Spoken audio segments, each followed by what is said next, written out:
Good morning, fourth grade online learners. Welcome to Mr. Monzo's class, December 7th, 2020. It's funny because right before I said all this, Serafina actually said it for me. She predicted what I would say. Thank you, Serafina. You're welcome. For your little bit of humor today, your teensy little bit of humor.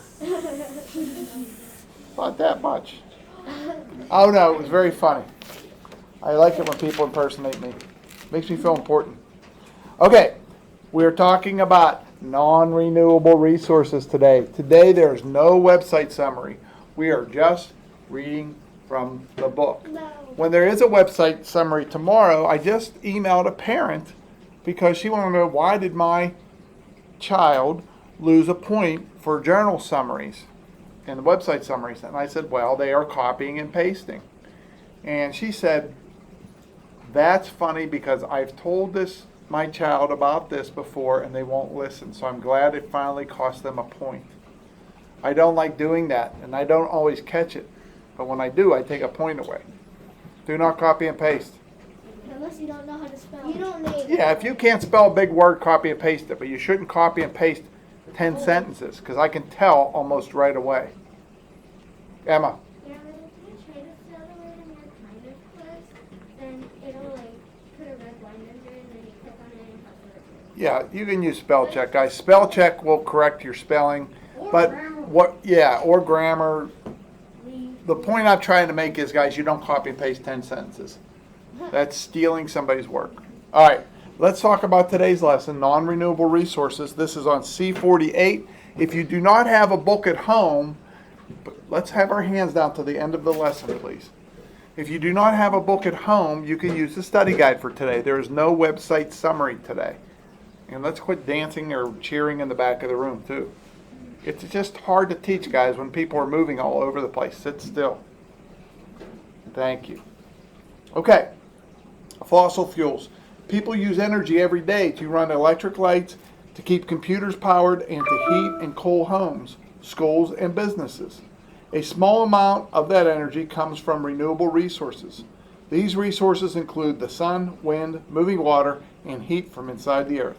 However, most of the energy used in the United States comes from non-renewable sources called fossil fuels. A fossil fuel is a fuel formed from the remains of ancient plants and animals. Fossil fuels are oil, natural gas, and coal. These fuels began forming on Earth over 300 million years ago. And the picture in our book shows a strip mine, guys. It's a little bit different from a coal mine. A strip mine is when you just take away the top layer of soil and all the coal is right there. You don't have to dig 100 feet underground. Now look what it does to the earth, though, guys. It leaves a big hole in the ground. And guess who this bothers? People, plants, animals.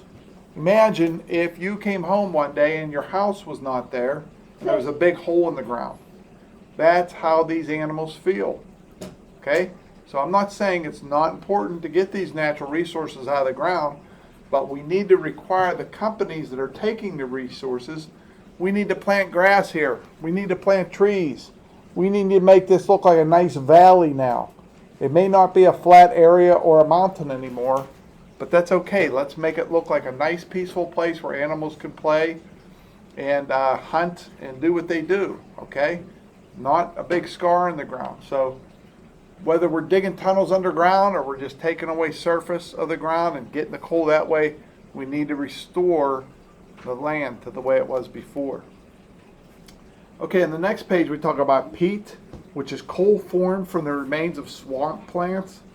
The plant parts settled and were covered with coal and sediment, forming peat, P-E-A-T. Lignite, layers of rock, soil, and water covered with peat. Heat from below and pressure from above press the peat into lignite. Bituminous, more heat and pressure from layers of rock changes lignite into bituminous coal. Anthracite, the heat and pressure from layers turned bituminous coal into anthracite. On that page it says coal, the most common fossil fuel on Earth, is coal. The United States has more unmined coal than the rest of the world has oil. The energy stored in coal is used mainly to produce electricity. Today, energy from burning coal provides over 1/3 of the world's electricity. Coal is also used for heating. A form of coal called coke is used to produce iron and steel. Emma, can you rest your arm because I'm trying to teach, and then I will take questions at the end, unless you're having an emergency. Okay. All right, so we're going to wait. All right, so that's what we're talking about, guys. It's fossil fuels. We're going to continue to read tomorrow. There's no website entry today. If you have books at home, you should read C48 all the way to C55. If you do not have books at home, because we have a limited number of books, it's almost like fossil fuels. Our books are running out. People are borrowing them, and from time to time, they don't bring them back. So if you don't have a book at home, study your study guide today. Tuesday, Wednesday, Thursday are websites, and Friday is the quiz. All right, online learners, we will see you tomorrow, and hopefully all is well in your houses. We look forward to seeing you again someday when things are back to normal. Bye-bye, online learners.